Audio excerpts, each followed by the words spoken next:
नागपुर में एक शख्स अपने पूरे खानदान को कोरोना वायरस कैसे बांट गया, इसका एग्जाम्पल मिला।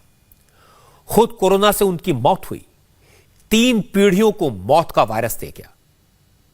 गली मोहल्ले वालों को, दुकानदारों को कोरोना का इंफेक्शन दे गया। इस केस को ध्यान से देखने और समझने की जरूरत है, इससे सीखने की जरूरत है। नागपुर में इस शख्स की वजह से कम 56 लोग कोरोना पॉजिटिव हो गए, जबकि इसके प्राइमरी कॉन्टैक्ट्स और सेकेंडरी कॉन्टैक्ट्स की अभी जांच हो रही है। 144 लोगों की रिपोर्ट का इंतजार है। उसमें से कितने कोरोना पॉजिटिव निकलेंगे अभी मैं कह नहीं सकता। 68 साल के अब्दुल लतीफ, 5 अप्रैल को उनकी मौत हुई। वो 3 अप्रैल को हॉस्पिटल में एडमिट हुए थे।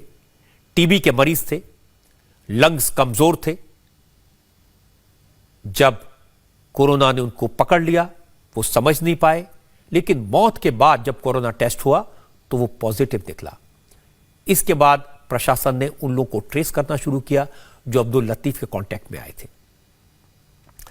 अब आप अपनी टीवी स्क्रीन पर देखेंगे, ये अब्दुल लतीफ की फैमिली का ट्री है। इससे आप समझिए कैसे एक व्यक्ति के जरिए पूरे परिवार को कोरोना खा गया। अब्दुल लतीफ की 4 बेटियां और 1 बेटा है।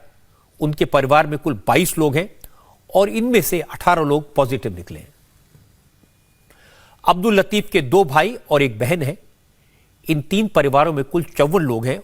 उनमें से भी 20 से ज्यादा लोग पॉजिटिव पाए गए हैं। पहले अब्दुल के बेटे को कोरोना हुआ, बेटे से बहू को इंफेक्शन फैला और इसी तरह बहू से उसके भाई और भाभी को भी कोरोना हो गया। अब्दुल लतीफ की 3 बेटियों को भी इंफेक्शन हुआ। दूसरी बेटी से दामाद को वायरस लगा और फिर ये उनके बच्चों में पहुंच गया। जरा सोचिए किस तरह से चेन रिएक्शन हुआ। यही कोरोना है।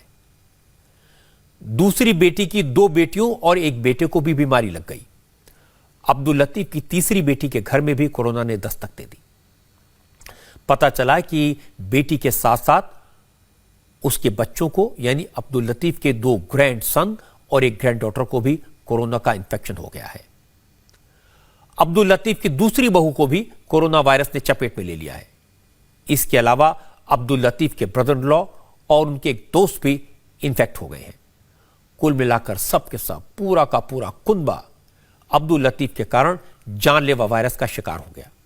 पूरे खानदान के लिए एक अकेले अब्दुल लतीफ कोरोना के कैरियर बन गए। पहले ही अब्दुल लतीफ अस्पताल में इलाज के लिए पहुंचे थे, क्योंकि मरने वाले अब्दुल हफीज अब्दुल लतीफ, जिनकी उम्र 68 वर्ष थी, 5 अप्रैल को उनकी मौत हुई।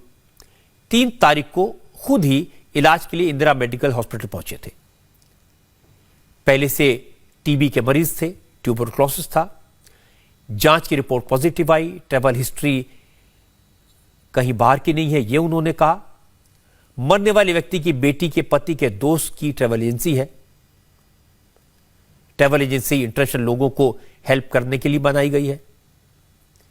इनके दामाद का दोस्त फरवरी के फर्स्ट वीक में उनके साथ यूए गया था। वहां से वो रायबरेली, दिल्ली और वहां से नागपुर आए थे। जिनकी मौत हुई उनकी ट्रैवल हिस्ट्री नहीं है, लेकिन वो उन लोगों के संपर्क में आए जिनकी ट्रैवल एजेंसी थी, उनसे ये पॉजिटिव हुए। एक ट्रैवल एजेंसी चलाने वाले व्यक्ति के संपर्क में आए थे और कोरोना वायरस के शिकार हो गए। वायरस की चेन यही खत्म नहीं हुई। वो लोग जो बीमारी के वक्त अब्दुल लतीफ को देखने उनके घर पर आए थे, जिनमें कुछ पड़ोसी भी शामिल थे, उन्हें भी वायरस ने अपनी गिरफ्त में ले लिया। अभी तक ऐसे 49 सेकेंडरी कॉन्टैक्ट ट्रेस किए गए हैं। इनमें से 13 लोग कोरोना वायरस के कंफर्म्ड केसेस हैं। 2 लोगों की रिपोर्ट नेगेटिव आई है, जबकि 20 से ज्यादा लोगों की रिपोर्ट अभी आना बाकी है। अब्दुल लतीफ की कॉन्टैक्ट हिस्ट्री से पता चला कि वो 19 ऐसे लोगों के कॉन्टैक्ट में आया था जिनकी दुकान थी। नागपुर म्युनिसिपल कॉर्पोरेशन ने हार्डवेयर शॉप के ऐसे 10 लोगों को आइडेंटिफाई किया है जिनकी टेस्ट रिपोर्ट आना बाकी है, लेकिन डिस्पेंसरी की एक नर्स कोरोना पॉजिटिव हो गई। इसके अलावा किराना स्टोर और मेडिकल स्टोर के लोगों की भी कॉन्टैक्ट ट्रेसिंग की गई है। रात की बात यह कि इनकी रिपोर्ट नेगेटिव आई है। जो रिपोर्ट मैं आपको दिखा रहा हूं, इसके बाद भी 11 और लोग पॉजिटिव आ चुके हैं। यह फिगर लगातार बढ़ रहा है।